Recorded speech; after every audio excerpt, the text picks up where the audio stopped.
വളരെ സങ്കടകരമായ ഒരു ന്യൂസാണ്.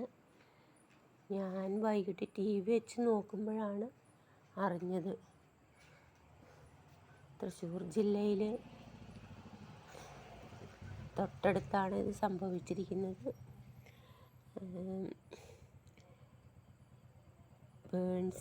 ബേൺസ് ICUയിലെ റിട്ടയേർഡ് ഹെഡ് നേഴ്സ് കൂടിയായ ഞാൻ അവിടുത്തെ അവസ്ഥയെക്കുറിച്ച് ഓർത്ത് സങ്കടപ്പെടുക അല്ലാതെ ഇപ്പോൾ എന്ത് ചെയ്യാനാണ്. പ്രാർത്ഥിക്കാം എല്ലാവർക്കും, സ്റ്റാഫിനും രോഗികൾക്കും ബൈസ്റ്റാൻഡേഴ്സിനും കുടുംബാംഗങ്ങൾക്കും എല്ലാം ഒരു ധൈര്യം കൊടുക്കണമേ എന്ന്. അല്ലാതെ ഇപ്പോൾ എന്ത് പറയാനാ. രാവിലെ എൻ്റെ കിങ്ങിണി ആട് വല്ലാണ്ടൊന്ന് വയലൻ്റായി ഓടുന്നത് കണ്ടു. അപ്പം ഞാൻ വിചാരിച്ചു എന്തോ സംഭവിക്കാൻ പോകുന്നുണ്ടല്ലോ. സാധാരണഗതി അവളങ്ങനെ ഒന്നും വയലൻ്റ് ആവുകയില്ല. പിന്നെ പ്രകൃതി തന്നെ നമ്മൾക്ക് നല്ല ഒരു വാണിംഗ് തന്നിട്ടുണ്ട്. പ്രകൃതി ചുട്ട് പൊള്ളിയിരിക്കുന്നത് ഭയങ്കര ഒരു വാണിംഗാണ്. ഇപ്പം നമ്മുടെയൊക്കെ വീടുകളിൽ ഗ്യാസ് കുറ്റികൾ, പിന്നെ വീടുകളിലൊക്കെ പിള്ളേർ വിഷുവിൻ്റെ ബാക്കി കമ്പിത്തിരിയും പൂത്തിരിയും പഴക്കമൊക്കെ ഉണ്ടെങ്കിൽ എടുത്ത് അത് സേഫായി നശിപ്പിക്കുക എന്നേ പറയാനുള്ളൂ. മൃഗങ്ങളെയാണ് ഏറ്റവും കൂടുതൽ ഇതുപോലെയുള്ള ശബ്ദങ്ങൾ വരുമ്പോൾ അവർക്ക് അഫക്റ്റ് ആവും. എക്സാമ്പിളായിട്ട്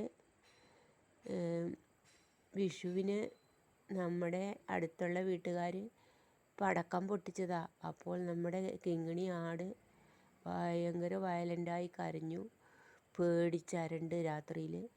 അപ്പം അവളുടെ മകൻ ഉണ്ട്, അവൻ എണീറ്റ് നിന്ന് പറയുന്നുണ്ട്, ഇതെന്തെന്ന് അമിട്ട് പൊട്ടുന്നത്, ഇതെന്താ ഭൂകമ്പം വല്ലതും ആണോ അമ്മേ, എന്തോ ഒച്ച കേൾക്കുന്നുണ്ട്, എനിക്ക് മനസ്സിലാവുന്നില്ല.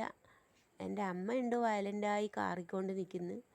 എന്നിട്ട് ഞാൻ അവളുടെ കരച്ചിൽ കേട്ടിട്ട് എണീറ്റ് നോക്കുമ്പോൾ ഇവൾ ഓരോ പൂത്തിരി, ഓരോ മാലപ്പടക്കം പൊട്ടുമ്പോഴും അവൾ ഞെട്ടി കരയുന്നു.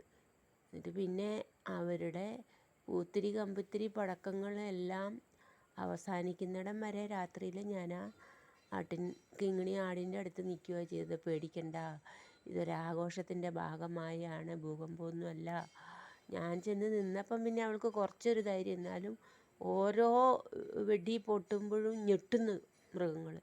അപ്പം അത് പറയാൻ കാരണം എന്നാന്ന് ചോദിച്ചാൽ, ഈ പ്രകൃതിയിൽ ഉള്ള ഈ പ്രകമ്പനം, വെടിക്കെട്ടിൻ്റെയും പടക്കത്തിൻ്റെയും ഒക്കെ ആദ്യം മൃഗങ്ങളിലേക്ക് അത് ഭയങ്കരമായിട്ട് എഫക്റ്റ് ആവും.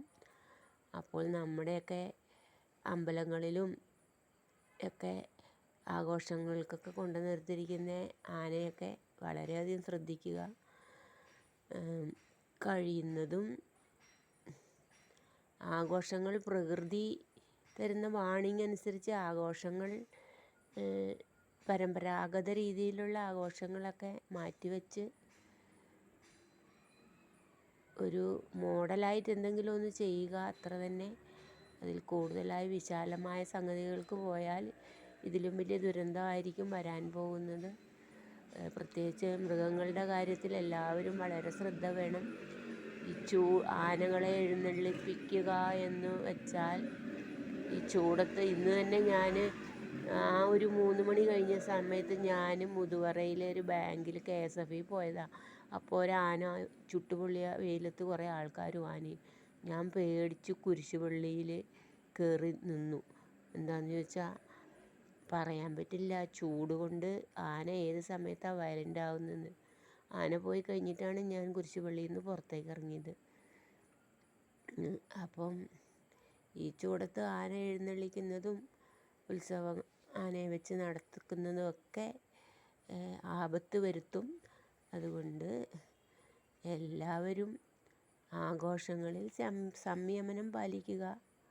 ദൈവങ്ങൾക്കറിയാമല്ലോ, പ്രകൃതി കലിതുള്ളി നിൽക്കുമ്പം മനുഷ്യനും അതുപോലെ കാര്യങ്ങൾ ചെയ്താൽ എല്ലാം ബാലൻസ് തെറ്റും. അതുകൊണ്ട് ഇനിയും ഒരു ജീവൻ പോലും പൊലിയാതിരിക്കാനും അപകടങ്ങൾ വരാണ്ടിരിക്കാനും നമ്മളെല്ലാവരും ബി കെയർഫുള്ളാകണം. സംഭവിച്ചു കഴിഞ്ഞിട്ട് പറഞ്ഞിട്ടോ ധനസഹായം കിട്ടിയിട്ടോ കാര്യമില്ല. സംഭവിക്കാതിരിക്കാനുള്ള മുന്നോടികളും മറ്റുമാണ് ബുദ്ധിപരമായി ആലോചിച്ച് നടപ്പിലാക്കേണ്ടത്. ഇതിപ്പം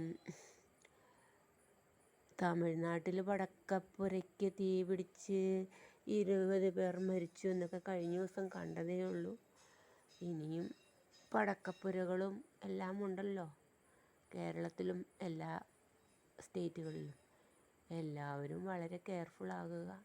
ഈവൻ നമ്മുടെ വീട്ടിലെ ഗ്യാസ് കുറ്റി പോലും ഇപ്പം നമുക്ക് പേടിയാണ്.